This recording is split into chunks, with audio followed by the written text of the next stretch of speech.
वस्तु के बारे में, तो फिर हमें उसके प्रति प्रीति होती है, उसके प्रति हमारा आकर्षण बढ़ता है। आपने देखा होगा, यदि कोई आपको कहें कि त्यागी जी बड़े अच्छे आदमी हैं, शर्मा जी बहुत अच्छे आदमी हैं, ये बहुत गुणवान व्यक्ति हैं, दया करने वाले हैं, श्रेष्ठ कर्म करते हैं, तो आपके मन में जिज्ञासा आती है कि मुझे उनसे मिलना चाहिए। एक आपके अंदर कहीं ना कहीं मन में जिज्ञासा आती है, और फिर आप किसी और से भी सुन लेते हैं, तो फिर क्या होता है, आपके मन में वो जिज्ञासा तीव्र हो जाती है। तो इसीलिए कहा गया है, जाने वो बेने बेनो नहीं होए परतीति, जाने बिनो नहीं होए परतीति, जाने बिनो नहीं होए परतीति, बिनो परतीति होई नहीं प्रीति, बिनो परतीति होए नहीं प्रीति, जाने बिनो नहीं होए परतीति, जाने बिनो नहीं होए परतीति, बिनो परतीति नहीं होए प्रीति, बिनो परतीति न होई प्रीति। इस प्रकार से जब तक हम किसी के बारे में हमें ज्ञान नहीं होता है, तब तक उसके विषय में हमें प्रीति नहीं होती है। तो इसलिए यहाँ पर श्रीमद् भागवत महापुराण के महात्म्य में परमपिता परमेश्वर का स्वरूप बताया गया। और स्वरूप क्या है? सच्चिदानंद रूपाय सच्चित आनंद। वो परमात्मा कैसे है? सत घन, चित्त घन और आनंद घन है। घन का तात्पर्य क्या है? जो घनीभूत है, जिसमें कोई अन्य समाहित नहीं हो सकती। तो उस परमपिता परमात्मा का जो स्वरूप क्या है? वो सत घन, अर्थात सत क्या है? वो परमपिता पहले भी थे, अब भी हैं और आगे भी रहेंगे। वो नित्य है। और अनित्य क्या है? जो लगातार बदल रहा है। जो आज है वो कल नहीं है, वो अनित्य है।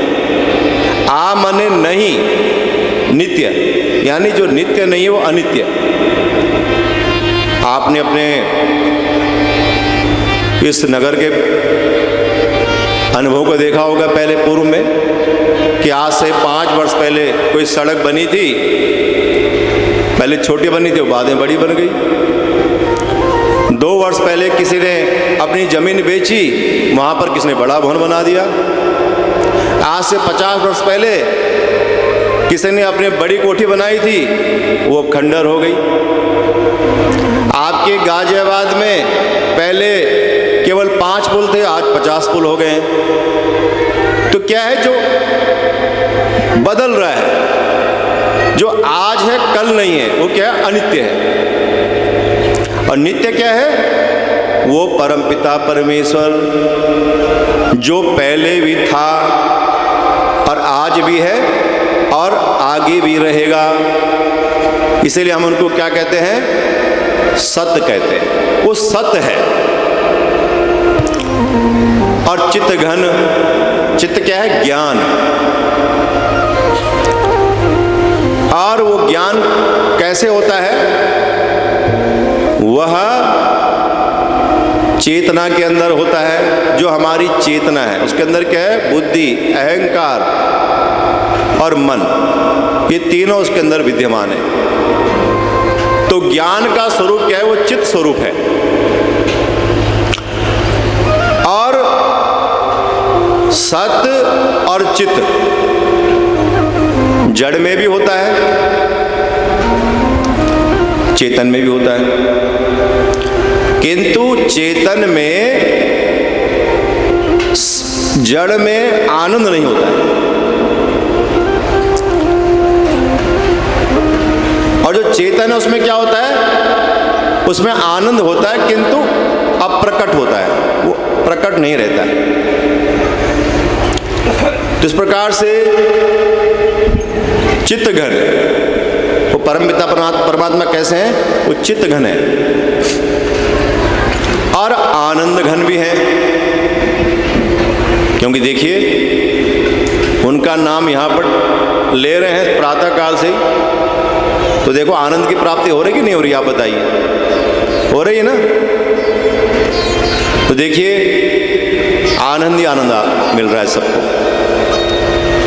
और हम क्या है, हम मनुष्य आनंद को बाहर ढूंढते हैं, जबकि आनंद तो क्या है, हमारे अंदर ही है। अब आप आनंद की परिभाषा आपने अपने हिसाब से लगाते हैं। आपने कल रसगुल्ला खाया, एक खाया, आपने कहा आनंद आ गया। दूसरा भी खा लिया, आपने कहा कि आनंद आ गया। तीसरा, अब बस बहुत हो गया आनंद समाप्त, यहीं पर समाप्त हो गया। और हमारे किसी बंधु ने अभी 4 महीने पहले एक गाड़ी ली कि मैंने 20 लाख की गाड़ी ली है और बहुत तेज़ी से हाईवे पे चल रहे हैं, तेज़ी से हाईवे पर फर्राटेदार तरह से चल रहे हैं। आनंद आ रहा है। आनंद कर ही रहे थे कि बगल से 60 लाख की गाड़ी वाला चले गया, आनंद वहीं पर समाप्त। तो ये आनंद नहीं है। अगर इसको आप आनंद मानेंगे तो ये क्षण भर का तो हो सकता है, लेकिन आनंद नहीं है। आनंद कहाँ है? वो परमात्मा और हमारे अंदर जो जीवात्मा जो हम है, हमारे अंदर शरीर के अंदर वो परमात्मा जो है, उसके हमें अंदर ही ये ढूंढना होगा। अपने अंदर ही उस आनंद को हमें ढूंढना है। और इसीलिए ही श्रीमद् भागवत महापुराण का हमारे जीवन में महत्व है कि हम उस आनंद को ढूंढें। और ये आनंद कैसे मिल सकता है? यही आपको 7 दिन तक श्रवण कराया जाएगा। और आज से 7 दिन तक ये सब का प्रशिक्षण है जीवन में। ये हमारे जीवन का एक, जैसे विद्यालय होता है ना, तो अपने को मानिए कि आप विद्यार्थी हैं, आप आए हैं विद्यालय में, एक आपकी घंटी है 3 घंटे की, उसमें आपको आनंद कैसे मिलेगा और परमात्मा से हमारा क्या संबंध है और परमात्मा का क्या रूप है, वो सब आपको बताया जाएगा। तो इसीलिए आप सभी माताओं को और जितने भी यहाँ पर कथा सत्संग प्रेमी भक्तजन हैं, सभी अपनी यहाँ पर उपस्थिति दें और समय पर आकर के यहाँ पर इस कथा का श्रवण करें। और कथा श्रवण के कुछ नियम भी हैं। तो पहले तो ये कि आप जब कथा सुनने बैठें तो बिल्कुल ऐसे तन करके बैठ जाएं, सीधे। जब आप सीधे बैठेंगे तो कोई आपको आलस से नहीं आएगा और आपका एक योग भी हो जाएगा शरीर में। तो आपको क्या करना है? बिल्कुल सीधे तन के बैठना है और भगवान के विग्रह पर श्रीमद् भागवत, क्योंकि श्रीमद् भागवत महापुराण श्री कृष्णचंद्र भगवान की एक वांग्मय स्वरूप है। ये भगवान श्री कृष्ण का ही स्वरूप है, किंतु ये वांग्मय रूप में। तो आपको इनका दर्शन करना है अपने नेत्रों से। तो इससे क्या होगा? आपको श्रवण करने का आनंद आएगा और आपको परमात्मा की कृपा भी प्राप्त होगी।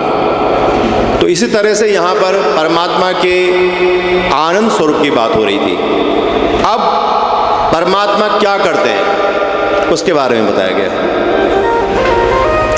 विश्वोत्पत्त्यादि हेतवे, जो परमपिता परमेश्वर हैं वो विश्व की उत्पत्ति, उसका लालन पालन और फिर अपने अंदर उसको समाहित करते हैं। विश्वोत्पत्त्यादि हेतवे, तो जो सच्चिदानंद परमेश्वर हैं वह इस विश्व की उत्पत्ति, पालन और लय के भी कारक हैं। विश्वोत्पत्त्यादि हेतवे तापत्रय विनाशाय श्री कृष्णाय वयं नुमः। तापत्रय विनाशाय, देखिए हमने परमात्मा के 3 स्वरूपों का आपको लक्षण बताया, और जब आप इनका साक्षात्कार करते हैं अपने जीवन में तो क्या होता है? तापत्रय विनाशाय। 3 प्रकार के ताप कौन कौन से हैं? 3 प्रकार के ताप हैं। दैहिक ताप, दैविक ताप और भौतिक ताप। हमारे जीवन में 3 प्रकार के जो ताप हैं ये हमें कष्ट देते ही रहते हैं, और ये ताप हैं दैहिक, दैविक और भौतिक। दैहिक ताप कौन सा है? आपको खांसी हो गई, जुकाम लग गया, सिर में दर्द हो गया, काम करने का मन नहीं, आलस्य आ रहा है, शरीर में रोग है, मानसिक संतप्ति है। यानी शरीर में भी 2 प्रकार के कष्ट होते हैं, एक शारीरिक और एक मानसिक। तो कोई शरीर से कष्ट में है तो कोई मानसिक रूप से कष्ट में है, तो ये दैहिक ताप है। और दैविक ताप क्या है कि आपने फसल बोई थी तो क्या हो गया? ओले पड़ गए, या कोई भूकंप आदि आ गया, उल्कापात आदि हो गया, बिजली कड़क गई। इस प्रकार का जो ये ताप है इसको बोलते हैं दैविक ताप। और भौतिक ताप, भौतिक ताप जो हमें कष्ट मिलते हैं जीवन में, जैसे कि पारिवारिक समस्या, व्यवसाय में हानि हो गई, कहीं चोट लग गए, गिर गए, किसी की वजह से कोई परेशानी हो गई, तो ये 3 प्रकार के जो ताप हैं इनके बारे में बताया गया है कि तापत्रय विनाशाय, 3 प्रकार के तापों का नाश करने वाले श्री कृष्णाय वयं नुमः। ऐसे भगवान श्री कृष्ण जी को हम सब प्रणाम करते हैं। तो इस प्रकार से ये भगवान का स्वरूप, भगवान क्या करते हैं और किस तरह से कृपा करते हैं इसके बारे में बताया गया है। तो आज यहाँ पर त्यागी परिवार की ओर से अपने पितरों के उद्धार के लिए और सभी पितरों की प्रसन्नता के लिए, उनसे प्रीति के लिए आज यहाँ पर क्या हो रहा है? यहाँ पर आपके घर में श्रीमद् भागवत महापुराण रूपी गंगा का उद्गम हुआ है, यहाँ पर प्रवाह हो रही है। और मैं एक बात देख रहा हूँ कि जहाँ पर ये आसन लगा हुआ है ना, यहाँ पर गाय का स्थान है।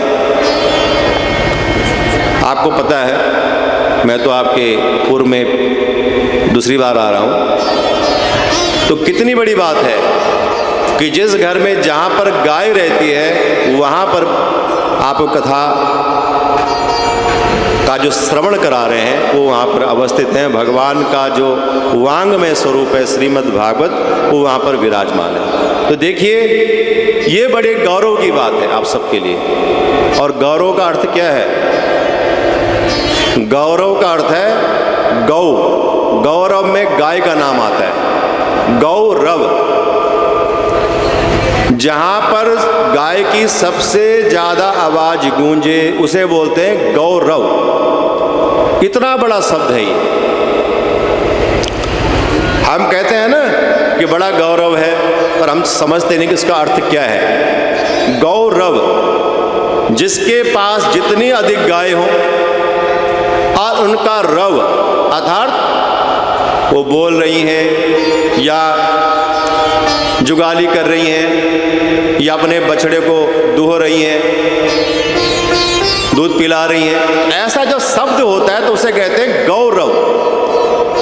तो ये बड़ी गौरव की बात है कि भगवान के इस परम पवित्र पावन वांग्मय श्रीमद् भागवत